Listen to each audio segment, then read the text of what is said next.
바울이 말했던 구원과 무관한 행위란, 그러므로 사람이 의롭다 하심을 얻는 것은 율법의 행위에 있지 않고 믿음으로 되는 줄 우리가 인정하노라. 이 말씀의 본의를 바로 알기 위해서는 바울이 활동했던 시기가 성전 파괴 이전이었음과 당시 유대인 그리스도인들이 절기, 성회, 제사 등과 같은 율법을 열과 성을 다해 행하고 있었다는 것을 고려해야 합니다. 다음 말씀들을 보면 바울이 말한 율법의 행위가 바로 이것을 말한 것이며, 이것으로 의롭다 하심을 받지 못한다는 것은 바울이 처음이 아니라 그 이전부터 줄곧 제기해왔던 문제였음을 알 수 있습니다. 사무엘이 이르되 여호와께서 번제와 다른 제사를 그의 목소리를 청종하는 것을 좋아하심같이 좋아하시겠나이까. 순종이 제사보다 낫고 듣는 것이 순양의 기름보다 나으니 이는 거역하는 것은 점치는 죄와 같고 완고한 것은 사신 우상에게 절하는 죄와 같음이라. 여호와께서 말씀하시되 너희의 무수한 재물이 내게 무엇이 유익하뇨. 나는 순양의 번제와 살찐 짐승의 기름에 배불렀고 나는 수송아지나 어린 양이나 순염소의 피를 기뻐하지 아니하노라. 너희가 내 앞에 보이러 오니 이것을 누가 너희에게 요구하였느냐.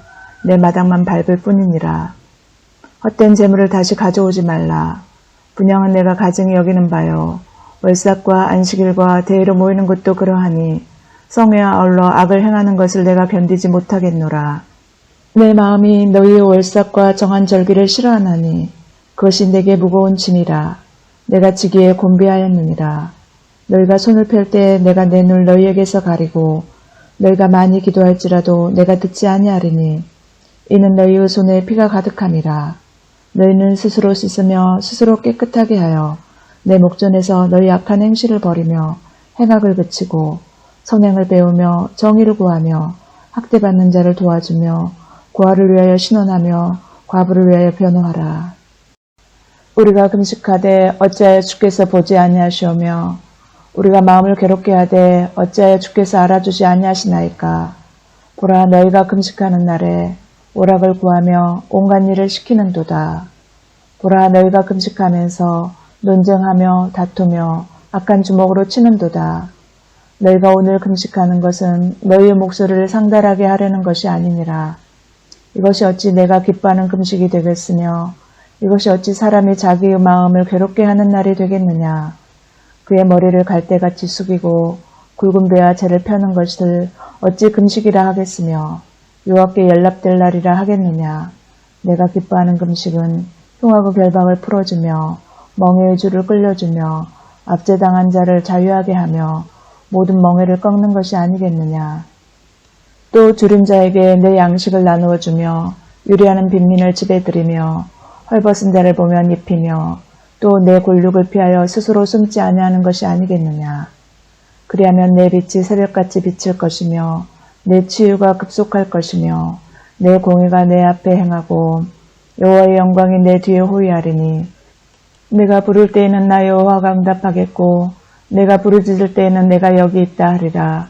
만일 내가 너희 중에서 멍에와 손가락질과 허망한 말을 제하여 버리고 줄인 자에게 내 심정이 동하며 괴로운 자의 심정을 만족하게 하면 내 빛이 흑암 중에서 떠올라 내 어둠이 낮과 같이 될 것이며 여호와가 너를 항상 인도하여 내 마른 곳에서도 내 영혼을 만족하게 하며 내 뼈를 견고하게 하리니 너는 물된 동산 같겠고 물이 끊어지지 아니하는 샘 같을 것이라.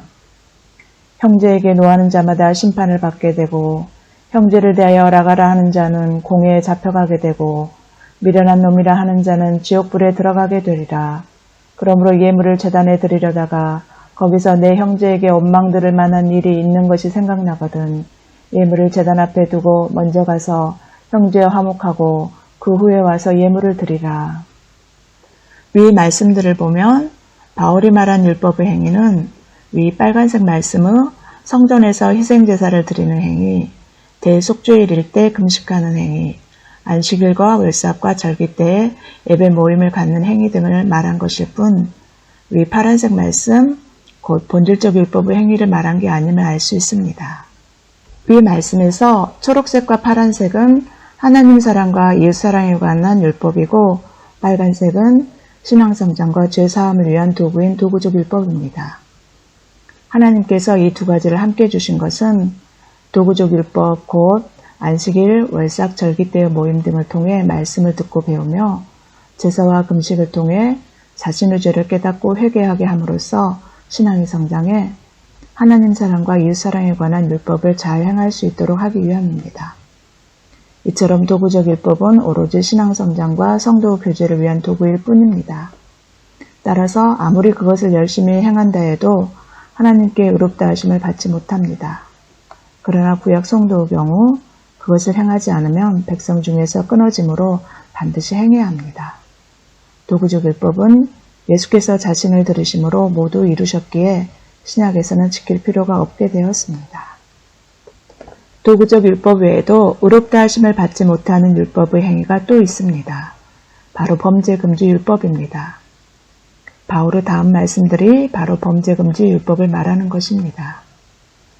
알 것은 이것이니 율법은 옳은 사람을 위하여 세운 것이 아니요 오직 불법한 자와 복종하지 아니하는 자와 경건하지 아니한 자와 죄인과 거룩하지 아니한 자와 망령된 자와 아버지를 죽이는 자와 어머니를 죽이는 자와 살인하는 자며 음행하는 자와 남색하는 자와 인신매매를 하는 자와 거짓말하는 자와 거짓 맹세하는 자와 기타 바른 교훈을 거스르는 자를 위함이니 그러므로 율법의 행위로 그의 앞에 의롭다 하심을 얻을 육체가 없나니 율법으로는 죄를 깨달음이니라. 율법으로 말미암지 않고는 내가 죄를 알지 못하였으니 곧 율법이 탐내지 말라 하지 아니하였더라면 내가 탐심을 알지 못하였으리라. 다음 말씀을 통해 의롭다 하심을 받지 못하는 범죄 금지 율법과 우리를 영생에 이르게 하는 본질적 율법을 구별해 보겠습니다. 내가 기뻐하는 금식은 흉악의 결박을 풀어주며 멍에의 줄을 끌어주며 압제당하는 자를 자유하게 하며 모든 멍에를 꺾는 것이 아니겠느냐. 또 줄인 자에게 내 양식을 나누어주며 유리하는 빈민을 집에 들이며 헐벗은 자를 보면 입히며 또 내 골육을 피하여 스스로 숨지 아니하는 것이 아니겠느냐. 만일 내가 너희 중에서 멍에와 손가락질과 허망한 말을 제하여버리고 줄인 자에게 내 심정이 동하며 괴로워하는 자의 심정을 만족하게 하면 너희는 모든 악독과 노함과 분냄과 떠드는 것과 비방하는 것을 모든 악과 함께 버리고 서로 친절하게 하며 불쌍히 여기며 서로 용서하기를 하나님이 그리스도 안에서 너희를 용서하심과 같이 하라. 범죄 금지 율법의 대표적인 예가 바로 하나님께서 이스라엘 백성에게 주신 십계명입니다. 이것에 대해 살펴보면 다음과 같습니다. 첫째, 나 외에 다른 신을 내게 두지 말라. 둘째, 우상을 섬기지 말라. 셋째, 여호와의 이름을 망령되이 부르지 말라. 넷째, 안식일을 거룩하게 지킬 것이며 이날에는 아무 일도 하지 말라. 다섯째, 내 부모를 공경하라. 여섯째, 살인하지 말라. 일곱째, 간음하지 말라.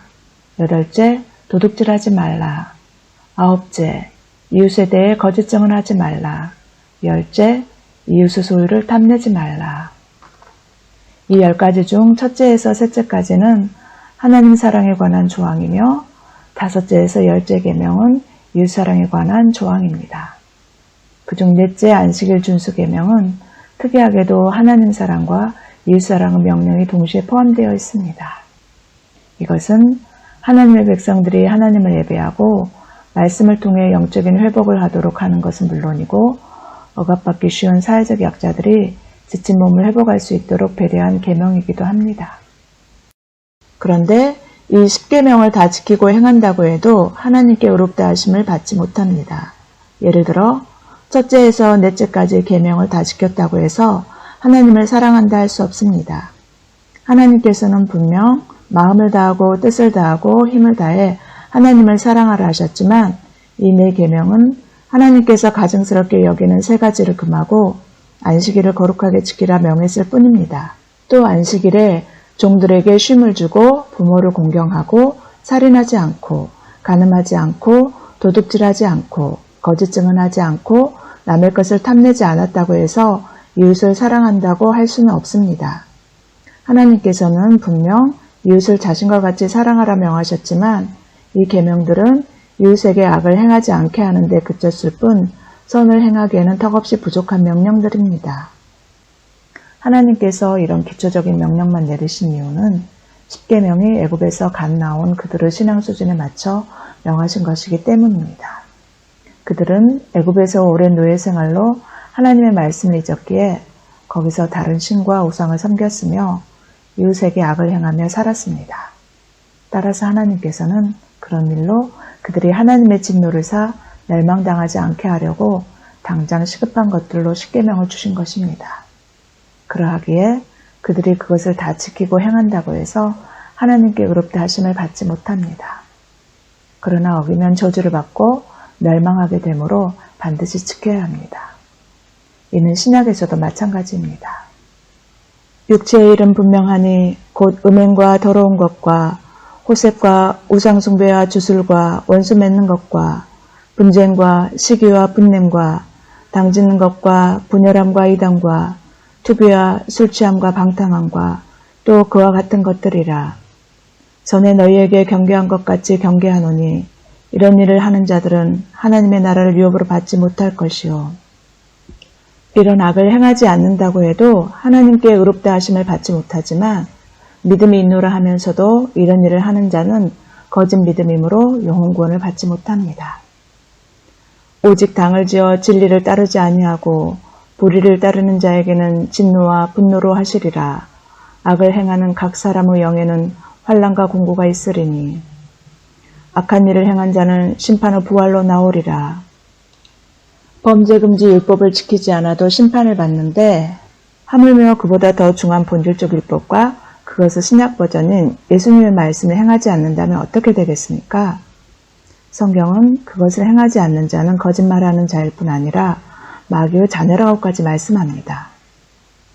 우리가 그의 계명을 지키면 이로써 우리가 그를 아는 줄을 알 것이요. 그를 아노라 하고 그의 계명을 지키지 아니하는 자는 거짓말하는 자요. 진리가 그 속에 있지 아니하되 누구든지 그의 말씀을 지키는 자는 하나님의 사랑이 참으로 그 속에서 온전하게 되었나니 이로써 우리가 그의 안에 있는 줄을 아노라.